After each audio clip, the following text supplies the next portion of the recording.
శ్రీ వారాహి అమ్మవారి జ్యోతిషాలయం కొల్లిపర మండలం Kunchavaram. Friends, welcome to delta news. కరకట్టపై ఘోర రోడ్డు ప్రమాదం జరిగింది. స్థానికులు తెలిపిన వివరాలు ఇలా ఉన్నాయి. గుంటూరు జిల్లా కొల్లిపర మండలం పరిధిలోని అన్నవరం గౌడపాలెం సమీపంలో వేగంగా వస్తున్న కారు ద్విచక్ర వాహనాన్ని ఢీకొట్టడంతో ఈ ప్రమాదం జరిగినట్లు చెప్పారు. ఈ ప్రమాద ఘటనలో అన్నవరం గ్రామానికి చెందిన తాత శివమ్మ, ఏమినేని గోవిందమ్మ, తాత వెంకట సుబ్బారావు, ఏమినేని అనితకు తీవ్ర గాయాలు కావడంతో కొల్లిపర సామాజిక ఆరోగ్య కేంద్రానికి క్షతగాత్రులను తరలించారు.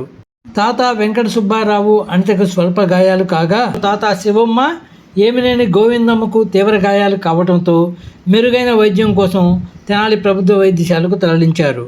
పొలం పనులు ముగించుకుని ఇంటికి తిరిగి వచ్చే క్రమంలో వేగంగా వస్తున్న కారు ఢీకొనడంతో ఈ ప్రమాదం జరిగిందన్నారు. కొల్లిపరలో డాక్టర్ పఠాన్ మొలలు క్లినిక్. వివరాలకు సంప్రదించండి. Phone number 818142008477.